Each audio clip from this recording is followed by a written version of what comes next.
N'hésitez pas à liker la vidéo si elle vous plaît et si vous êtes nouveau sur la chaîne, n'oubliez pas de vous abonner et d'activer la notification pour ne rater aucune de nos prochaines vidéos. On commence. Avant de vous connecter au site officiel dvprogramme.state.gov, prenez quelques minutes pour regarder cette vidéo qui contient toutes les informations nécessaires pour réussir votre inscription. Maintenant, passons à l'inscription pour la DV 2026. Sur la page d'accueil, faites défiler vers le bas jusqu'à voir une case verte avec le texte Begin Entry. Cliquez dessus pour débuter votre inscription. Vous arriverez ensuite à une page où l'on vous demande de saisir un code d'authentification. Ce code apparaît sous forme d'image avec des lettres et chiffres aléatoires. Entrez-les exactement comme il s'affiche, c'est juste une mesure de sécurité pour confirmer que vous n'êtes pas un robot. Ensuite, cliquez sur Submit. Nous voilà maintenant sur le formulaire officiel d'inscription, appelé DS 5501. Le temps indiqué en haut de la page montre la durée maximale pour compléter le formulaire. Si ce délai est dépassé, la page se rafraîchira automatiquement et vous devrez recommencer depuis le début. Mais pas d'inquiétude, une vingtaine de minutes suffit largement pour remplir le formulaire correctement. Passons maintenant aux questions du formulaire. Première question, il s'agit de votre nom complet. Dans la première case, vous devez entrer votre nom de famille. Faites bien attention à l'orthographe. Ensuite, dans la deuxième case, entrez votre prénom. Si vous avez un nom intermédiaire, middle name, inscrivez-le dans la troisième case. Si vous n'en avez pas, laissez simplement cette case vide et cochez la case No middle name. Attention, cette section ne concerne pas un éventuel deuxième prénom. Si vous avez des noms composés, par exemple, 2 noms de famille ou 2 prénoms, comme c'est souvent le cas dans certains pays africains, entrez les 2 noms de famille dans la première case et les 2 prénoms dans la deuxième case. C'est aussi simple que cela. Passons à la deuxième question, qui concerne votre genre. Ici, vous avez 2 options à cocher, masculin ou féminin. Sélectionnez celui qui vous correspond. Ensuite, pour la troisième question, il s'agit de votre date de naissance. Vous devez la renseigner en suivant cet ordre. Le mois, le jour, puis l'année. Soyez vigilant, car ce format est souvent différent de celui utilisé dans d'autres pays. Maintenant, nous arrivons à la quatrième question, qui concerne votre ville de naissance. Indiquez le nom exact de la ville ou du village où vous êtes né, sans abréviation ni modification. Après cela, la cinquième question vous demandera de sélectionner votre pays de naissance. Il suffit de choisir votre pays dans la liste déroulante proposée. La sixième question porte sur votre pays d'éligibilité pour la DV Loterie. En règle générale, ce pays est le même que votre pays de naissance, donc si c'est le cas vous pouvez cocher Yes.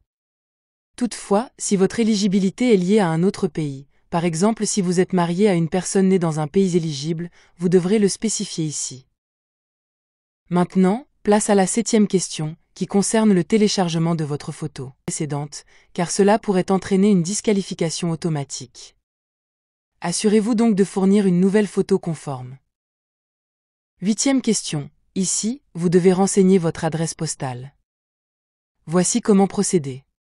La première case est facultative, vous pouvez la laisser vide si elle ne vous concerne pas.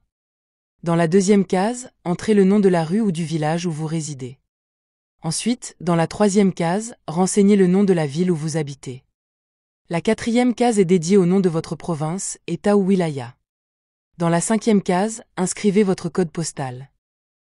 Si vous n'en avez pas, cochez simplement la case No postal code. Enfin, la sixième case vous demandera de sélectionner votre pays de résidence dans la liste déroulante. Avant de passer à la question suivante, une remarque fréquente, si vous ne disposez ni de numéro de rue ni de code postal, par exemple, si vous habitez dans une zone rurale, cela n'est pas un problème. Dans ce cas, vous pouvez simplement renseigner le nom de votre village, et cela suffira. Nous allons maintenant passer à la 9e question, qui vous demande de sélectionner le pays dans lequel vous vivez actuellement. Vous trouverez une liste déroulante où il faudra choisir le nom de votre pays de résidence. Assurez-vous de sélectionner le pays où vous vivez en ce moment, même si vous êtes temporairement à l'étranger. Pour la 10e question, il s'agit de votre numéro de téléphone. Cette question est facultative, ce qui signifie que vous pouvez laisser cette case vide si vous le souhaitez. Passons à la 11e question, qui concerne votre adresse e-mail. Contrairement au numéro de téléphone, cette information est essentielle.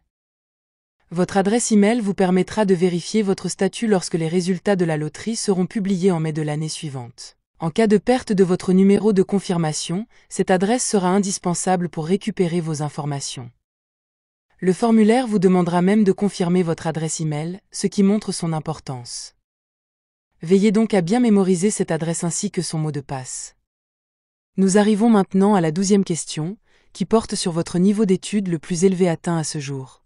Il est important de renseigner le niveau actuel, celui que vous avez atteint au moment de remplir votre inscription, et non celui que vous espérez atteindre plus tard. Voici un résumé des différentes options proposées. Seulement l'école primaire, sélectionnez cette option si vous n'avez suivi que l'enseignement primaire. Lycée, pas de diplôme. Cochez cette case si vous avez fréquenté le lycée, mais sans obtenir de diplôme de fin d'études. Diplôme d'études secondaires. C'est l'option pour ceux qui ont obtenu leur baccalauréat, sans poursuivre d'études supérieures. École professionnelle. Sélectionnez cette case si vous avez suivi une formation professionnelle. Quelques programmes universitaires. Cochez cette option si vous avez entamé des études supérieures sans avoir encore obtenu de diplôme. Diplôme universitaire. Choisissez cette option si vous avez terminé un programme universitaire, licence ou équivalent. Quelques cours de niveau supérieur. Sélectionnez cette case si vous avez suivi des cours de niveau supérieur sans obtenir de diplôme. Diplôme de maîtrise. Cochez cette option si vous avez un master, Bac+5. Quelques cours de niveau doctoral. Sélectionnez cette option si vous êtes inscrit en doctorat mais n'avez pas encore terminé votre thèse. Diplôme de doctorat. Cochez cette case si vous avez... Pour ceux qui passeront leur baccalauréat cette année, il est recommandé de choisir lycée, pas de diplôme, à condition d'être certain d'obtenir votre bac à la fin de l'année scolaire. Si vous êtes sélectionné à la loterie mais que vous échouez à obtenir votre diplôme, votre visa sera malheureusement refusé. Pour la 13e question, vous devez indiquer votre état matrimonial actuel. Cochez l'option qui correspond à votre situation dans la liste suivante, célibataire, marié avec un conjoint qui n'est pas citoyen américain ou résident permanent, marié avec un conjoint qui est citoyen américain ou résident permanent, divorcé, veuf, séparé légalement. Attention, indiquez bien votre situation matrimoniale au moment où vous remplissez le formulaire. Si vous êtes en couple ou fiancé, mais pas encore marié, cochez célibataire. De même, si vous êtes en instance de divorce mais que celui-ci n'est pas encore prononcé, vous devez cocher marié. Soyez vigilants dans cette section, car des erreurs de déclaration entraînent chaque année de nombreux refus de visa. Pour la 14e et dernière question, il s'agit de savoir si vous avez des enfants. Cela concerne tous vos enfants de moins de 21 ans, y compris vos enfants biologiques, ceux de votre conjoint et les enfants adoptifs. Si vous attendez un enfant qui n'est pas encore né, ne le mentionnez pas. Si vous n'avez pas d'enfant, indiquez 0 dans le champ prévu, puis cliquez sur Continuer. Enfin, vous verrez un récapitulatif de toutes vos réponses. Vérifiez soigneusement qu'aucune erreur n'a été faite. Si nécessaire, utilisez le bouton Go Back pour effectuer des corrections. Sinon, cliquez sur Submit pour finaliser votre inscription. Pas d'inquiétude, le formulaire est exactement le même que celui que nous venons de parcourir. Vous devrez fournir les mêmes informations, le nom, le prénom, la date de naissance, l'adresse, ou encore le niveau d'éducation. Et bien sûr, il vous faudra préparer une photo au format DV pour chaque membre de la famille. Important, vous devez inclure votre conjoint et tous vos enfants, même s'ils ne vivent pas avec vous ou s'ils ne souhaitent pas émigrer avec vous. Cela garantit que votre demande est complète et conforme aux exigences du programme. Un petit bonus pour les couples mariés, chacun peut s'inscrire séparément, tout en incluant son conjoint dans sa demande. Cela double vos chances de succès. Juste faites très attention. Chaque candidat a droit à une seule participation par an.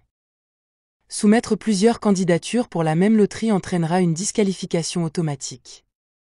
Une fois toutes les informations concernant votre conjoint et vos enfants renseignées, cliquez sur Submit. Vous recevrez alors un message de confirmation indiquant que votre inscription a été finalisée avec succès. Un point crucial à ne surtout pas oublier, votre numéro de confirmation. Ce numéro est indispensable, car sans lui, vous ne pourrez pas vérifier les résultats de la loterie, qui seront publiés le 3 mai prochain. Ne le perdez surtout pas. Merci d'avoir suivi cette vidéo jusqu'au bout. Nous espérons que ces informations vous ont été utiles pour votre inscription à la